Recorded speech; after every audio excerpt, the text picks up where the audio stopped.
Hey everyone, Carolina Venom here. Today I'm taking a look at the Kyocera event from Virgin Mobile. This is an entry-level phone. It's been out for a little while, but for the price of this phone now, I thought I would go ahead and do a review on it, give you the specs, and tell you what I think about it, and give us some tests, and just go from there. This is a good phone for anybody looking for a entry-level phone, somebody new to Android, somebody that wants a backup phone for a spare. This would be a good choice. It does run Android 4.0.4.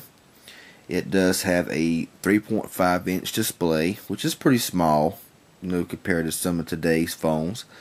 The resolution is 480 by 320 pixels at 165 ppi, so not the greatest screen display, but it works. It does have a 3.2 megapixel camera with LED flash.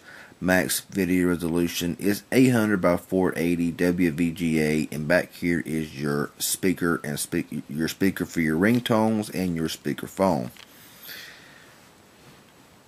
It does have a 1 gigahertz single-core Scorpion Qualcomm Snapdragon processor with 512 megabytes of RAM, 4 gigabytes of internal built-in storage, 2 gigabytes available to user, and it will hold up to a 32 gigabyte micro SD card. It's got a 1500 milliamp hour battery with around 8 to 9 hours of talk time and around 6 days of standby time. If you live in a low service area like myself and you run it on 3G, you will not get 6 days standby time. You'll barely get a day standby time not even using the phone, because the lower service you're in, the more it pulls and more battery it pulls, and yeah, which you pretty much know that. Take you on the phone, like I said, 3.5-inch display. It's not very big, but it does feel good in the hand, and it is easy to type on. And if you got small hands, my hands is kind of stumpy, I guess you could say. And to me, 4.5-inch screen is about as big as I'll go on a phone. But 4 inches is about the perfect size for me. You do have your light here for your text, your phone calls, all that stuff, missed calls. So that's a neat feature to have. Does not have a front-facing camera, unfortunately. Got your back, home, and menu button here on the side. Was hoping for a dedicated camera key. Doesn't have one, so oh well. Your power button on top. You got your USB charging port. Your 3.5 millimeter headset jack, volume rocker on this side, and that's it. On the back, of course, camera, speaker, and your flash. This is a nice little phone. This is kind of like the Kyocera Rise, but to me, it's a better phone. It's thinner, does not got the slide-out keyboard, and it does not have the dedicated camera key. But this phone does work pretty well. I have several Virgin Mobile phones, including ZTE, LG, Samsung, and personally, Kyocera has the best reception of them all. I can get out in places that the Samsung or other ones will not get out as good. But everybody has their own preferences. Kyocera is kind of a low-end name, but I personally like them. I've never had a problem with Kyocera products, except for the occasional freezing here and there, which what do you expect with only 512 megabytes of RAM and, a 1 gigahertz, single-core processor. So, it's not going to be the best in the world, even though it does scroll pretty well. It's not very smooth as far as, like an S3 or S4, would be as far as smoothness. But this phone does pretty well, and it does not have really any kind of lag as far as really major lag that you would see in a phone that's very, very old and outdated. Like I said, the screen is decent. things, everything does come in pretty clear. You can see everything really good, and there's really no problem seeing the screen. Whether it be, I can be in the sun, and I can see it. I mean, not in the direct sun, but I can be in outside where it's bright, having no problem seeing the screen. While I'm here right now, I'm going to go ahead and run a benchmark test on this phone. I have ran a few, and test scores have varied, and for some reason, I don't know why, I got it, whenever I stop it like this here, it does seem to want to make it freeze up. So I'm going to go in here to my apps, and I am going to force stop it, because if I don't, it will not run right. There is a little bit of delay, like I said, but it's not that bad. So let's go ahead and find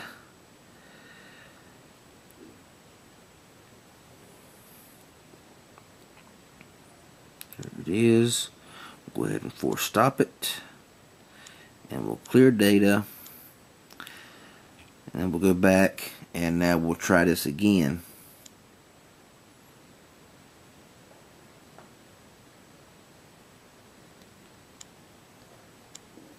For the most part, it is pretty, whenever you push a button to go to, the browser or an app, it does seem to work pretty well. There is times that it does, take a few seconds for it to go to it, but it's not too bad.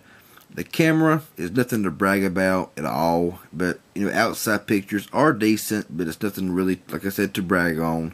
It does have a fast shutter speed, which is a good thing, but as far as quality inside the house or in lower light, don't expect a whole lot, not from a 3.2 megapixel camera. But for outside and bright areas, it does take reasonably good pictures. Video quality is the same. Ain't the best in the world. I mean, especially when you compare it to these newer phones. If you're an iPhone 4 or 4S user, you're used to a 3.5-inch display. Even though this phone can't compare to an iPhone by any stretch of the imagination, as far as the size, if you're a dedicated 4 or 4S fan, a 3.5-inch screen ain't gonna bother you none. Unless you're looking for something a lot bigger, and the way phones are getting now, where they got 5 and 6-inch screens, which to me is just way too big for a cell phone screen. That's what's coming out now, and that's just a new thing. Personally, I would soon stay within the 3.5 to 4.5 inch screens. So it's just my preference. This phone's got very good call quality. It's very clear. I've not had any kind of muffling, any kind of distortion with call quality. People can hear me fine. I can hear people fine. It has absolutely no problem with call quality. Reception does seem to get at least one bar better than any other phone maker that I got with Virgin Mobile, and it does seem to hold phone calls better. So I can say Kyocera does have a better reception than other phones that I have used.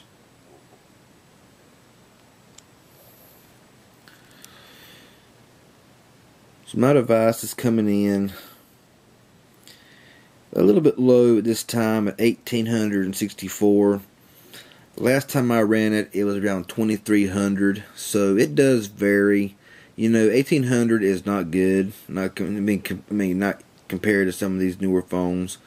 The ZTE All was around 5100. The Galaxy Victory is around 4700, 4800. This one right here runs about half that. The majority of the time, around 2350 is my best speed test on this phone. So not the greatest in the world. Like I say, I'm in a bad service area. I am going to go ahead and run a speed test, which probably ain't going to do any good because I live outside the coverage area. But as you see, the scrolling is quick. There's really no problems with this phone at all. For $20, you can't beat this phone. I'm telling you, can't beat it. And I think that anybody, would be happy with this phone as a backup phone, just in case something happens to your good phone. So I use it mainly because I use this phone mainly right now because of the bad reception that I live in with with no service. So we'll wait for the 3G to pop up there, and it just popped up. And I guarantee you, we're going to have some very bad 3G speeds. Probably won't even show up, but heck, we'll try.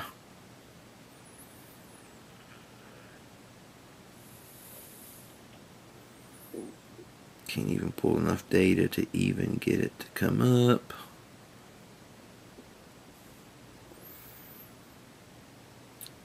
See, 3G data service down here is just about completely non-existent.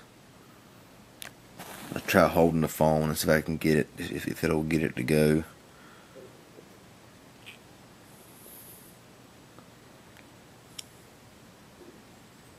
There it goes. It must just got stuck a while ago or something. So we'll go ahead and begin test and see what happens. Like I said, I ain't expecting too much.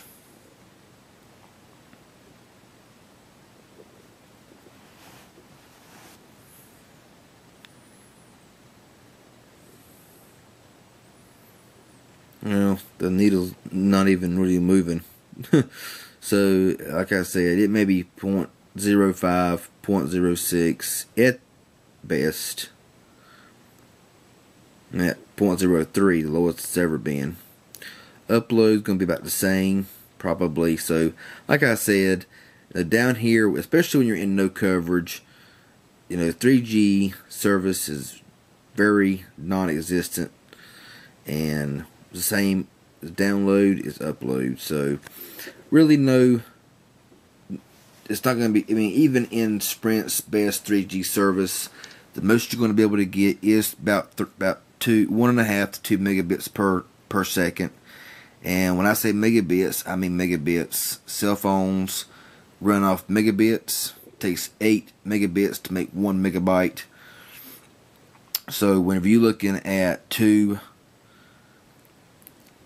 megabits per second download, you're looking at about 0.25 megabytes download, which is, it does seem to do okay, but I'm not gonna get into that right now. But like I said, $20 for this phone, and it does have good reception. I have had it freeze on me a couple times. Nothing major. It did shut off on me one time. Shut off, powered back on by itself. But really no issues. Got a pretty loud ringer. You can hear it when it rings pretty good, and it is a pretty solid phone. And I would recommend it, especially for somebody new to Android, or somebody that's just starting out, or like I said, like me, a backup phone. So anyway, I hope this helps a little bit. Got any questions, comments, feel free to leave them below. I'll get back with you as soon as I can. Subscribe to my channel. I sure would appreciate it. This has been a review of the Kyocera event by Virgin Mobile. Y'all have a good one. Talk at you later.